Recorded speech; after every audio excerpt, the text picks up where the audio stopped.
私は嘘つき。考えるよりも先に輪に沿ったことを言う。嘘でいいんだよ。嘘をつけるのもって言っているうちに嘘が本当になるかもしれん。頑張って全力で嘘をついてって嘘は今だって愛したい、愛してる。オーケー。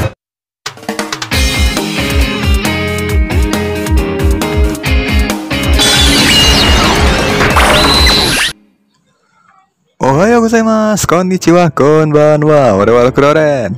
Kayaknya lagi rame banget soal adu nasib ya. Apalagi fans yang adu nasib sama idolnya pun ada. Entet juga. Terus dibandingin sama karakter lain, terutama Kamijo Toma, penderitaannya tuh ada. Lihat selengkapnya. Baca tuh. Kebanyakan tuh sampai saya males abseninnya. Katanya sampai 29 ya. Bodoh. Sebaiknya kita nggak usah terlalu ikut-ikutan yang seperti itu, teman-teman. Itu hanya akan buang-buang waktu dan produktivitas kita saja. Gara-gara Oshinoko doang kebiasaan memang ada anime baru tuh pasti dihebohin memang netizen-netizen yang budiman ini ya. Kemarin juga baru debut udah heboh sekampung, cok. Sekarang alangkah baiknya kita tuh membicarakan sesuatu yang lebih berfaedah, seperti karakter-karakter Digimon yang menderita, teramat sangat menderita. Pokoknya nggak kukur dah, ya canda. Ya udah yuk mulai yuk. Seperti biasa jangan lupa subscribe biar nggak ketinggalan video saya yang berikutnya ya. Ikzo, digital gitu open. Leomon. Ya, wah ini nih baru awal-awal udah dikasih beliau. Seperti yang kalian tahu nih teman-teman, si Leomon itu seorang pejuang yang budiman, punya rasa keadilan yang tinggi, kuat, entet juga. Hampir tiap dia muncul tuh pasti entet teman-teman. Di series manapun dah, asli ya, tuh hampir tiap series mati pasti. Apalagi di Tamers yang paling kerasa tuh ya. Di Tri udah kayak butiran debu. Gak cuma Leomon, bahkan Digimon lain yang punya nama Leomon di evolusinya juga kena bre. Parah banget emang. Evolusinya sendiri aja juga bisa kena bre. Aduh. Kurang apa lagi coba nih satu ya. Terus Yagami Hikari. Wah ini kasihannya beneran sih. Dari kecil dia penyakitan, bahkan di umur segitu dia hampir meninggal loh. Hikari tahu dia lagi sakit, tapi dia mau nemenin Taichi main di luar pas kecil. Ih, baik banget gitu kan. Sakit terus sampai kelas 2 SD. Terus dia sembuh bentar sih di Arc Tokyo ya, yang farm demon ke Tokyo itu. Tapi pas ke dunia digital tuh si Hikari sakit lagi. Tapi dia masih aja lebih mentingin dunia di atas dirinya sendiri. Pokoknya yang lain-lain tuh dia pentingin, dia utamain dibanding dirinya sendiri. Aduh, so sweet banget sih. Di Zero tuh, wow dia udah sembuh lah dari penyakitannya itu. Tiap ngerasain dark power langsung ketakutan. Apalagi dia pernah kelempar ke Dark Ocean juga kan. Hampir mau dibawa sama Hangyomon di sana buat melahirkan entitas yang bisa menumpas Dagomon yang dulu mereka sembah-sembah itu. Aduh, inilah penyebab traumanya Hikari teman-teman. Terus di Tri kena mental lihat Taichi jatuh ke jurang, bikin Nyaromon jadi Ofanimon fall down mode. Terus Jogress paksa jadi Ordinmon. Aduh, udahlah. Untung cuma sampai sini aja. Udah. Lanjut. Saiba Neo. Si Neo ini tadinya ramah dan walau dia sombong dikit juga dia baik banget sama adeknya. Aduh, lupa namanya saya. Sama Hideto juga tuh. Dia sama Hideto tuh selalu tanding Vipet, walaupun ya si Hideto kalah terus Waller Greymon sama Metal Garurumon-nya. Pas si Hideto dapet Omegamon dia menantang si Neo kan. Pas mereka bertiga ketemuan malah adeknya kena kecelakaan dan akhirnya lumpuh gitu. Si Neo berubah drastis dan dia bersumpah bakal nyembuhin adeknya dengan segala cara.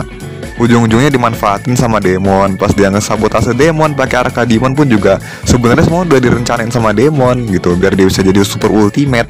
Jadi hitungannya sepanjang V-Tamer tuh dia dimanfaatin dengan cara si Demon tuh memanipulasi amarahnya, rasa marah di hati Neo, biar dia tuh makin menggebu-gebu melancarkan semua rencananya dan gak ragu buat mengorbankan siapapun yang menghalangi jalannya dia. Aduh, sedih banget guys. Dia udah yakin berhasil, taunya dimanfaatin doang. Next ada Ichijo Chiken. Ngenes lagi cok. Ini dari kecil dia sering dibanding-bandingin sama kakaknya gitu loh. Padahal hubungan dia sama kakaknya tuh awalnya baik-baik aja gitu kan. Terus suatu hari dia dapet Digivice, entah gimana caranya, nggak tahu, nggak dijelasin. Tapi Osamu ngira itu buat dia. Akhirnya kan dia yang nyimpen di laci ya kan. Disinilah awal mula hubungan mereka tuh hancur.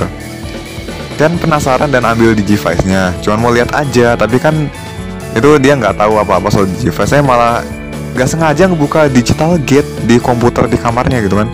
Abis itu Ken ketemu Wormmon dan bertualang. Abis itu balik lagi. Cuma sebentar di dunia manusia, cuma berapa detik doang. Tapi hitungannya kalau di dunia digital tuh mereka bertualang udah berapa hari sih. Nah baru pulang langsung diomelin sama kakaknya. Mana kasar banget lagi omelannya. Akhirnya sama Ken disumpahin tuh orang sampai beneran meninggal ketabrak truk kan. Ambulan apa truk, tahu lah pokoknya itu. Beneran hancur perasaannya Ken, ngerasa bersalah gitu gara-gara itu udah ngerasa bersalah, gak diperhatiin juga sama orang tuanya. Orang tuanya lebih merhatiin si Osamu gitu. 3 tahun kemudian diarahin ke Dark Ocean sama Oikawa. Dia dapat D3 hitam di situ, terus ke dunia digital ketemu Wormmon dan Rio lagi. Kena Darkseid gara-gara datanya Millenniumon nyebar di situ. Terus pas Rio hilang abis lawan Millenniumon, Ken depresi jadi Kaiser deh. Buat nyari si Rio doang gitu. Kehilangan Wormmon di akhir pas jadi Kaiser kan juga dia kan jenius karena efek Darkseid ya. Jadi kan selama ini yang dilihat orang tuh cuman dia tuh jenius, pinter kayak kakaknya gitu kan. Gak ada yang bener-bener merhatiin Ken yang sesungguhnya tuh seperti apa gitu. Udah kesepian, dia nggak dianggap dirinya sebenarnya. Terus kehilangan orang terdekat tuh sampai 3 kali. Oh iya gila, mental aman tuh. Belum lagi dia trauma Dark Ocean kayak Hikari kan. Cuma dia tuh gejalanya lebih parah lagi. Kalau aja nggak ada Daisuke dia nggak bakalan sembuh, teman-teman. Black War Greymon, nah ini favorit saya. Dia lahir dari 100 Dark Tower dan seharusnya dia cuma alat tanpa perasaan, tapi ya gitu. Dia punya hati dan kebingungan karena terlahir dengan Dark Power yang besar. Gak tahu harus ngapain, jadi dia kebingungan. Ngehancurin Holy Stone juga buat dia nyari jati dirinya. Istilahnya bocil tantrum lah. Mentalnya Black War Greymon kayak gitu. Dan semuanya sia-sia. Sampai dia berkelana menembus dimensi. Akhirnya ke Tokyo juga kan, dan mencoba menghabisi Oikawa. Atau tepatnya si Belial Farm Demon yang ada dalam dirinya. Mati juga. Akhirnya nyegel digital gate pakai datanya. Tapi setelah itu kedepannya segelnya kan udah nggak dibutuhin lagi. Udah lahir sebagai bug di rencananya Farm Demon, dilupain gitu aja jasanya. Akhirnya tetap aja jadi alat. Aduh sedih banget deh. Baik Black War Greymon maupun Ken sama-sama dimanfaatin gitu kan sama si Farm Demon ini gitu kan. Nah next ada Kato Juri. Aduh ini boleh di skip nggak? Yang satu ini saya kurang kasihan loh. Canda-canda, harus dibahas biar totalitas ya. Jadi ini udah dibahas sebelumnya kalau ibunya tuh meninggal sejak dia kecil. Dia dipaksa ikhlas dengan kalimat ini semua adalah takdir gitu kan. Bukan biji takdir teman-teman. Bapaknya nikah lagi dan dia punya adik tiri juga. Hubungan Juri dengan orang tuanya tuh sejak saat itu nggak begitu baik. Bahkan ke dunia digital aja dia nggak pamit sama sekali sama keluarganya. Dan pas pulang dari situ malah dimaki-maki sama bapaknya. Minta dia pulang sendiri, akhirnya diantar sama Takato kan. Walau itu pun yang pulang itu bukan Juri yang asli, tapi di Reaper agent Juri yang nyamar. Coba bayangin deh, udah kehilangan Leomon yang bisa nerangin hatinya. Terus kalau semisal yang pulang itu dia yang asli di situ, dimaki-maki bapaknya, nggak kebayang bakal sehancur apa teman-teman. Dia masih kecil bre, udah harus nanggung trauma yang bahkan teman-temannya aja nggak ada yang tahu dia mendam semua itu gitu. Dari kecil dijadiin inti buat evolusi di Reaper di dunia manusia lagi. Aduh, itu belum seberapa teman-teman. Udah bisa ditolong di awal malah nggak mau, malah baper. Akibatnya nyusahin lagi, dah batal kasihannya. Aduh sorry kesel dong. Kimura Koichi, astagfirullahalazim, ini lagi Beyond Understanding guys. Ini karakter paling kasihan di 4 series awal. Jadi si Koichi itu dari lahir bareng Koji, orang tuanya udah cerai. Bapaknya nikah lagi dan hidup bahagia sama Koji, sementara ibunya bawa Koichi ke rumah neneknya. Tinggal sendirian, pas neneknya meninggal dia ninggalin wasiat buat si Koichi ini nemuin si Koji. Tapi karena canggung si Koichi nggak berani deketin gitu. Dan dia iri kok adiknya bahagia, sementara dia dan ibunya tuh berduka gitu. Pas mau nyusulin Koji ke stasiun, dia jatuh dari tangga, kekirim ke isekai deh. Di tengah kedua dunia ditemukanlah arwahnya oleh Cherubimon teman-teman. Dia di tengah-tengah dunia manusia dan dunia digital. Dia merasakan segala kegelapan di hatinya Koichi dan diberikanlah Spirit of Darkness kepadanya.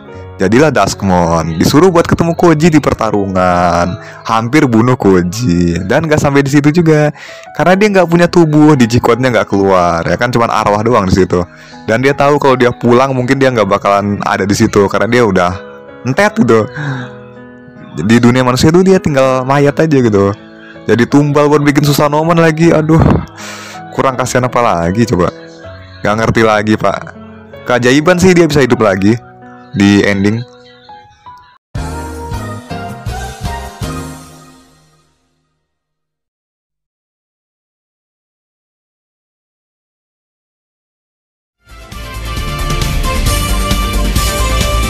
Kono 番組はご覧のスポンサーの提供でお送りします。